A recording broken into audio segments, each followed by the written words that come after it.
Olá, eu sou Karina Gomes, eu falo da missão permanente do Brasil junto à ONU em Genebra. Ao meu lado está a ministra da Mulher, Família e Direitos Humanos, Damares Alves. Obrigada, ministra, por conceder essa entrevista. Uma alegria, Karina. Mais de 30 denúncias de violações de direitos humanos foram apresentadas perante a ONU contra o governo do presidente Jair Bolsonaro. Principalmente no exterior, há uma ideia, um entendimento de que o Brasil passa por um momento de retrocessos em proteção de direitos humanos. A senhora concorda com isso? De jeito nenhum. Inclusive, as denúncias apresentadas, elas são assim, genéricas, não apresentam fatos. Nós gostaríamos de conhecer os fatos não aparecem. Nós teríamos respostas para fatos apresentados, mas é tudo de uma forma genérica. O que nós estamos vendo é o seguinte, é um grupo muito incomodado porque não está no poder. Isso está muito claro. O presidente Bolsonaro ele foi eleito de forma legítima por maioria da população brasileira, a maioria do eleitorado. E ele veio com uma nova proposta, a universalização dos direitos. Então, há um incômodo, há um grande incômodo. Se você observar quem está fazendo essas denúncias genéricas, é a esquerda. Eu acho que só pelo fato de ser a esquerda que está denunciando, já poderíamos dizer, epa, tem alguma coisa errada. Você não vê nenhuma instituição de direita denunciando que o presidente está violando direitos ou que há uma violação. O que existe no Brasil hoje é um incômodo de um grupo que não está no poder. Mas direitos humanos nunca foi tão discutido, tão debatido no Brasil como hoje. Nunca se falou tanto em proteção e garantias de direitos como hoje. A exemplo, vou te dar um exemplo aqui muito claro. Faz-se pesquisa no Brasil. Quais são os dois ministérios mais amados e mais falados no Brasil hoje? O Ministério da Justiça, com o ministro Sérgio Moro, e de Direitos Humanos.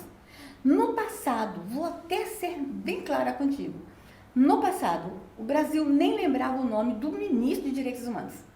Hoje, o Ministério de Direitos Humanos está no coração do povo. Está todo mundo falando em garantia de direitos. Nunca se fez uma discussão com a sociedade sobre direitos humanos como hoje. Isso é mérito do presidente Bolsonaro. É mérito desse governo que está aí. Universalização dos direitos. Ainda sobre a sua fala na Comissão de Direitos Humanos da ONU, a senhora destacou as políticas públicas do governo Bolsonaro para a Amazônia. Eu conversei no ano passado com a relatora especial da ONU sobre os direitos dos povos indígenas, Victoria Taulicorpus, e ela classificou as políticas de Bolsonaro como discriminatórias e racistas. Como a senhora vê o projeto de lei que prevê garimpos em terras indígenas e também a declaração do presidente Bolsonaro de não conceder nenhum centímetro a mais de terras indígenas? Ela teve tempo de ver tudo que está sendo feito para os índios no Brasil. Eu falo aqui e contesto a fala dela. Ela esteve em quantas aldeias no Brasil? Qual o relatório que ela recebeu para que em 10 meses classificasse a política do presidente Bolsonaro como discriminatória, uma política ruim para o índio? Nós temos 305 povos indígenas no Brasil. Para ela ter esse relatório, ela tinha que ter ouvido pelo menos 170 povos. Ela teve tempo em 10 meses de ouvir 170 povos? Eu duvido que ela tenha tido tempo. Duvido. Nunca se cuidou tanto de índio no Brasil como hoje. É ir nas aldeias e conversar com os índios. Qual é a sensação que os índios estão tendo hoje? A pauta indigenista, ela está de uma forma transversal no Brasil. Todos os ministérios estão lidando com o tema indígena. Todos os ministros envolvidos com a questão indígena.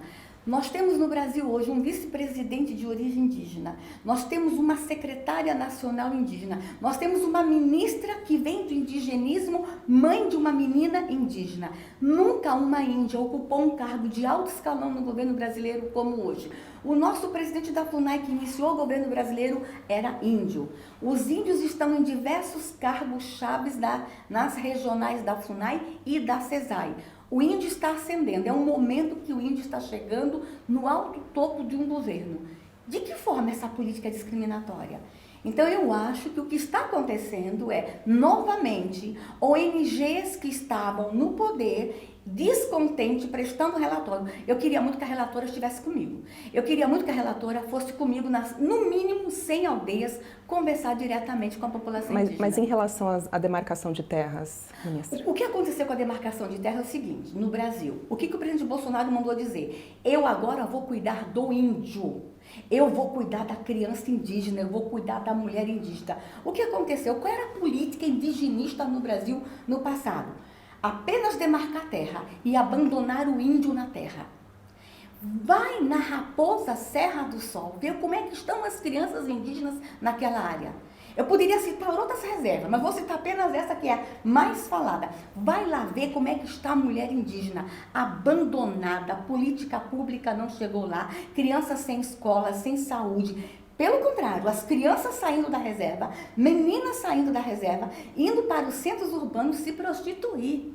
Vai em Boa Vista, o que a gente vê em Boa Vista? Meninas indígenas indo para a cidade para se prostituir. Isso é política indigenista? Isso sim é política discriminatória. Faz a reserva e abandona o índio lá. O que o presidente disse? Agora eu vou focar na promoção territorial, na promoção do índio, na criança, no jovem indígena. Eu vou gastar o meu tempo protegendo as áreas que já existem e os nossos índios que estão lá. Foi isso que ele disse. Ele apenas está fazendo o que devia ter sido feito no passado. Mas a presença de garimpos em terras indígenas não pode implicar em violações? Infelizmente, os governos passados foram covardes em não combater o garimpo ilegal. O presidente Bolsonaro vai combater o garimpo ilegal. Está tendo a coragem de combater o garimpo ilegal. De que forma? Os índios querem minerar, é possível a gente minerar, o Congresso Nacional vai liberar. Olha só, não é o presidente Bolsonaro, ele não vai sair com uma pá nas costas, ele não vai sair com balde, eu vou garimpar. Ele está levando o assunto para o que o Congresso decida. Se o Congresso decidir que haverá mineração legal em áreas indígenas, ela vai acontecer e vai ter critérios, vai ter parâmetros, vai ter regramento. Ninguém vai chegar numa aldeia com um trator, tirar o índio e começar a catar minério, catar ouro, catar diamante. Não é assim. Uma coisa fique clara, nós temos um presidente responsável, um presidente que tem compromisso antes com a vida do índio. E nós temos um Congresso Nacional que vai definir a forma como vai ser o garimpo. E além disso, nós temos um judiciário também para poder regular aquilo que o Congresso não regulou. Então, assim, pelo amor de Deus, está todo mundo achando que a partir de amanhã todo mundo vai estar com uma pá dentro de uma aldeia. Não. O assunto começa a ser debatido de forma madura, sem medo, sem covardia, porque nós vamos tirar da área indígena o garimpo ilegal que está lá. Ou você vai dizer que não tem garimpo ilegal no Brasil? Que não tem gente de aldeia estuprando meninas, gente de aldeia estuprando mulheres e garimpando ilegalmente. Nós vamos combater os bandidos. E bandidos que por anos se perpetuaram em área indígena no Brasil, que ficaram ricos e deixaram muita gente fora do Brasil rico. Acabou. Para o garimpo ilegal no Brasil, acabou. A palavra de ordem é, já era para vocês. A senhora diz que no governo Bolsonaro a sua pasta é responsável pela agenda de valores. A senhora vem agora com uma política pública para estimular a abstinência sexual durante a adolescência, para evitar gravidez precoce. A minha pergunta é se os métodos contraceptivos e educação sexual ainda serão estimulados ou o foco será na conduta moral? Olha, eu teria que ir para a cadeia ou para o hospício se eu dissesse que eu vou combater gravidez precoce apenas com abstinência. Aliás, a palavra abstinência está longe dessa nossa proposta. Eu digo numa questão de prioridades. Nós vamos fazer o seguinte, presta atenção. Os métodos anteriores continuarão, nós vamos continuar falando de camisinha, de preservativo, de pílula, nós vamos falar de tudo. Só que nós vamos trazer para essa abordagem também o retardar o início da relação sexual no Brasil. Nós não vamos fazer um trabalho, não está proibido o sexo, está proibido o sexo, não. Nós vamos conversar com o adolescente. E quando eu falo adolescente, me permita, nós vamos conversar com a criança. Porque o nosso foco nesse trabalho de retardar a relação precoce no Brasil, o nosso foco é abaixo de 14. O que acontece no Brasil? Entre 15 e 19 anos, a gravidez precoce tem diminuído. Mas abaixo de 14 não tem tido sucesso a diminuição. E nós vamos ter que entender esse fenômeno. Então, o que estava posto parece que não estava dando muito certo. Então, a gente vai pegar o que já estava posto e nós vamos acrescentar aí uma conversa, um diálogo com a criança sobre... Vamos esperar um pouquinho? Veja só, nós já temos estudos que indicam lá no Brasil que a idade média do início da relação sexual no Brasil está em 12 anos para menino e 13,4 para menina. Peraí, é muito cedo. É muito cedo. E por que nós estamos preocupados com isso? Porque uma menina de 13 anos não está madura, nem fisiologicamente e nem tem maturidade emocional para começar tão cedo o início da relação sexual. Então nós estamos trabalhando isso, retardar essa idade. Qual é a idade ideal? Nós não vamos estipular uma idade ideal. Nós vamos conversar com esse menino e com essa menina. A senhora diz com muita alegria e muito orgulho que a sua família, a senhora e a sua filha é indígena. Um casal de 2 mulheres com 2 filhos adotivos ou um casal de 2 homens com 3 crianças para cuidar. São também famílias contempladas nas políticas públicas do seu ministério? Com certeza, com certeza. Inclusive, quando o presidente Bolsonaro traz esse Ministério da Família, essas ONGs que nos criticam, que nos denunciam, lá vai Bolsonaro proteger sua família, papai, mamãe e criança. Peraí, a maioria das famílias no Brasil são lideradas por mulheres. É subestimar a nossa capacidade de pensar. É chamar a ministra e o presidente de burros. Peraí, nós queremos fortalecer as famílias que existem. Nós temos inúmeras famílias lideradas por mulheres e o presidente escolhe como ministra, imagine, a ministra da família, uma mulher sozinha, mãe de uma menina socioafetiva, uma adoção socioafetiva e uma menina indígena. Tem família mais diferente que a minha no Brasil? Mas somos família. E eu e a minha filha, essa configuração familiar tem que ser protegida pelo Estado, fortalecida, fomentada. Então, nós estamos cuidando de todas as famílias no Brasil. Apesar de dizer que a população LGBTI é o segmento que a senhora mais ama, a senhora já disse em várias entrevistas... Eu amo a população LGBTI. Sim. E tenho uma paixão especial, extraordinária pelas travestis. Eu tenho falado isso o tempo. No entanto, a senhora critica, ou pelo menos criticava no passado, com muita veemência, qualquer desenho ou material escolar que se refira a famílias homossexuais, né? A senhora chegou a dizer que o cão está muito bem articulado para influenciar as crianças. A senhora dá um cunho negativo ao fato de uma criança poder se identificar como homossexual? Olha, essa frase foi retirada de uma palestra em que eu criticava e critico a teoria do gênero, a ideologia de gênero. E também os movimentos gays, né? Há uma diferença muito grande entre a teoria do gênero, a ideologia de gênero e a homossexualidade, a bissexualidade. São coisas totalmente diferentes.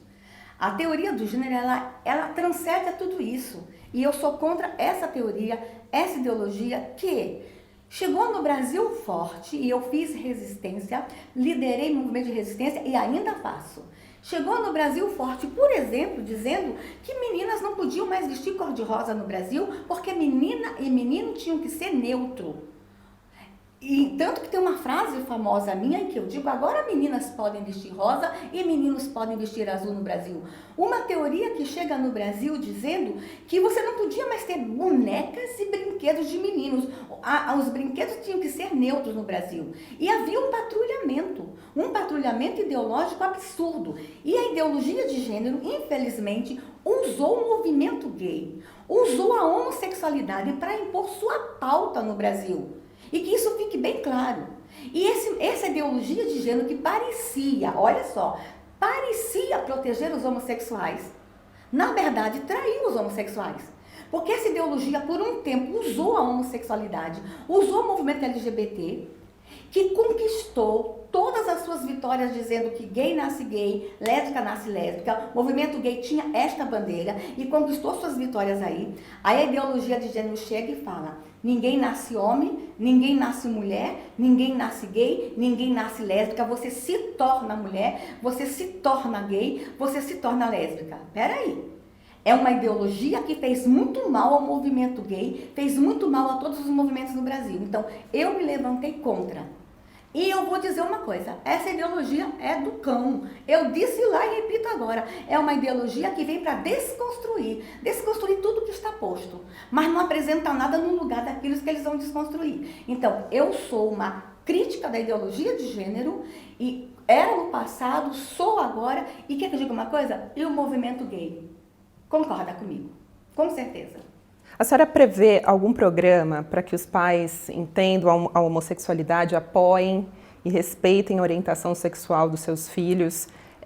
Ou também para que os homossexuais não sofram bullying na escola? Olha, existe algum planejamento nesse sentido? O nosso Plano Nacional de Educação, PNE, eu trabalhei muito nele em 2014 no Congresso Nacional, ele é muito claro. A erradicação de todo tipo de preconceito no Brasil, inclusive por identidade sexual, inclusive por identidade de gênero. Então, o plano está muito claro, todo tipo de preconceito. E a educação, a escola brasileira está trabalhando toda a erradicação de todo tipo de preconceito no Brasil. E nós vamos caminhar nessa direção. Já que a gente está falando de preconceito, o que está planejado para combater o racismo e para atender às necessidades da população negra no Brasil? Olha, agora, o mês passado, o nosso Ministério lançou um grande projeto da gente começar a falar do combate ao racismo com crianças em tenra idade, a partir do primeiro ano do ensino infantil. Nós vamos trabalhar isso de uma forma lúdica, bonita, falando de amor, falando de fraternidade. E aqui vou dizer uma coisa, direitos humanos no Brasil esqueceu muito a palavra fraternidade.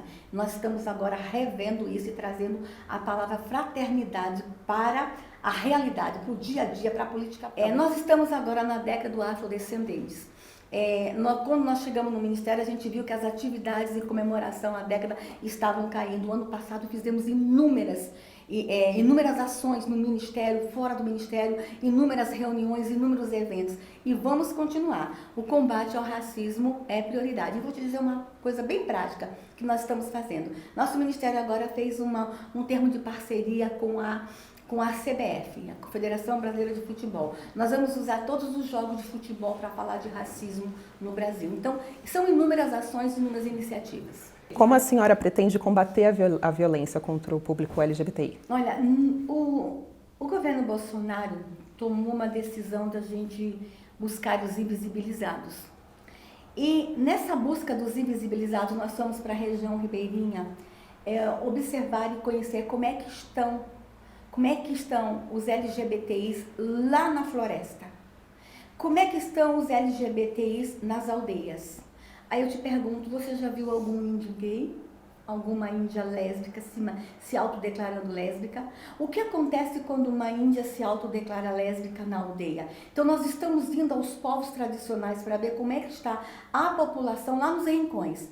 Porque as bandeiras LGBTI já estão consagradas nos grandes centros urbanos. Nós não vamos baixar a guarda, nós vamos continuar aqui fortalecendo. Mas o nosso grande alvo é a comunidade tradicional, os povos ribeirinhos. Como é que está o LGBTI lá na região mais longe, a região mais longínqua do país? Estamos indo em busca deles. E aí eu me assustei.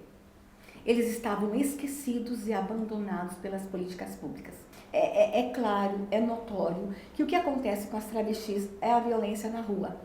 E a gente observa que muitas delas estão na rua por falta de opção. Elas não querem estar na rua, elas não querem fazer programa, mas não encontram empregos. Então nós focamos 2019, vamos reforçar 2020 até o final do governo Bolsonaro, a capacitação das travestis e a empregabilidade. Estamos conversando com as empresas. Nós estamos lançando no Brasil agora o selo Empresas e Direitos Humanos. Tá? E inclusive a empregabilidade trans faz parte do critério para se receber o selo. Nós estamos particularmente preocupados com a população LGBTI no cárcere. A senhora é a favor da criminalização da homofobia? Já está decidido pelo Supremo Tribunal. Eu acho que não cabe a gente discutir. O Supremo Tribunal já se manifestou sobre isso. Nas suas pregações passadas, a senhora diz que este é o momento de a igreja ocupar a nação. A senhora tem contribuído para isso à frente do Ministério? É o momento da igreja ocupar, sim, de que forma? A igreja tem um excelente trabalho social. E a igreja pode ajudar muito mais o Brasil. Quantas coisas a igreja podia fazer mais? Por exemplo, Vou dar um exemplo bem claro. É isso que eu quero dizer. A igreja ocupar espaços, a igreja colaborar na transformação da nação. Eu tenho um grande déficit no meu ministério, que é o Ministério da Mulher, que são as casas de abrigamento para a mulher vítima de violência. Os estados não têm, os municípios não têm. É um grande pedido de todos os municípios. Mas eu tenho em todas as cidades inúmeras igrejas com um monte de sala fechada, que só abre no domingo para meia hora de aula. Por que essa igreja não vem numa parceria conosco, cedendo o seu espaço físico para abrigar mulheres vítimas de violência? Agora, de que forma a igreja pode nos ajudar? Nós estamos com um grande enfrentamento que é interiorizar os venezuelanos. Eles estão chegando, os imigrantes venezuelanos estão chegando na fronteira, estão ficando todos em Roraima e nós precisamos trazê-los para o Brasil, interiorizar. As igrejas evangélicas podem vir conosco. Vou citar apenas uma igreja. Nós temos uma grande denominação no Brasil, a Igreja Assembleia de Deus. Tem mais de 40 mil templos. Se cada igreja trouxesse um venezuelano e cuidasse, nós resolveríamos o problema da fronteira. Certo. Numa entrevista à DW, eu que fiz essa entrevista com o presidente da Comissão sobre Mortos e Desaparecidos Políticos, o Marco Vinícius de Carvalho, ele disse que pretende encerrar os trabalhos até o fim do primeiro semestre deste ano, por causa dos prazos que já não são mais compatíveis com a lei para fazer os pedidos de lavratura dos assentos de óbito. Ele chegou até a falar que não dá para ficar batendo mais nessa mesma tecla. Né? No entanto, as recomendações da Comissão Nacional da Verdade, também da Comissão Interamericana de Direitos Humanos, são claras ao dizer que a busca pelos desaparecidos tem que continuar até que o último corpo seja encontrado. Como garantir esse direito das famílias com o encerramento? Se a comissão foi encerrada, existe alguma alternativa? Deixa eu te falar uma coisa. Do jeito que está, não pode ficar. Vamos falar, por exemplo, da vala de Perus. As ossadas estão no nosso ministério há 29 anos. E até hoje não se terminou a análise daquelas ossadas. É injusto com as famílias. Nós precisamos dar uma resposta às famílias. Nós precisamos, inclusive, dar uma resposta para a sociedade. A história nos cobra isso. E o que está acontecendo? Nós temos pressa em dar resposta para a sociedade. O que o Marcos quis dizer é o que eu estou querendo dizer. Nós vamos trabalhar tanto para que essas respostas todas sejam entregues em 6 meses. Aí você fala, até encontrarmos o último corpo. Vamos para o caso de Araguaia. Lá no caso de Araguaia. A terra em Araguaia ela é ácida. Vai ser difícil a gente localizar esses corpos lá em Araguaia. Aonde eles estão enterrados? Se não tiver uma referência específica, está naquele lugar, e mesmo assim para localizar essa ossada, identificar, não vai ser fácil. Nós estamos há 30 anos, a comissão está esperando a indicação, não existe essa indicação. Por quanto tempo mais a gente vai prolongar essa dor? Então, a Comissão de Mortos Desaparecidos, ela foi criada por uma lei e ela vai, na nossa gestão, ela vai atender à lei. A lei é muito clara, ela era provisória, ela não era a vida inteira. Então, nós vamos dar continuidade ao trabalho até o último instante que a gente puder ir. Mas eu acredito que se a gente trabalhar muito, a gente consegue resolver toda a questão das ossadas de Perus em menos de 6 meses e dá para a gente dar fim a esse trabalho, sim, da Comissão de Mortos Desaparecidos, que vai continuar. Ela é uma comissão de mortos desaparecidos políticos, que vai continuar como comissão de desaparecidos no Brasil. O nosso trabalho vai continuar, porque infelizmente esse é um tema que foi negligenciado no Brasil. Quantas pessoas desaparecem por ano no Brasil? Quantas crianças desaparecem por ano no Brasil? Nós vamos focar nesse tema, nós vamos fazer campanhas de trabalho para que crianças não desapareçam da forma como estão desaparecendo no Brasil. E aí os casos de desaparecidos políticos poderiam ser contemplados nessa nova comissão? Poderão, caso alguém localize que está em tal lugar, aí sim a gente vai lá e faz a análise. Entendeu? Tá certo. Outra coisa a gente tem que entender, o nosso judiciário ele é muito ativo, ele é muito bom. As famílias de desaparecidos políticos que um momento ou outro achar que deve acionar o judiciário está lá. Mas eu preciso cumprir lei, e a lei fala que a comissão tinha um prazo, e ela já passou do prazo de ser encerrada.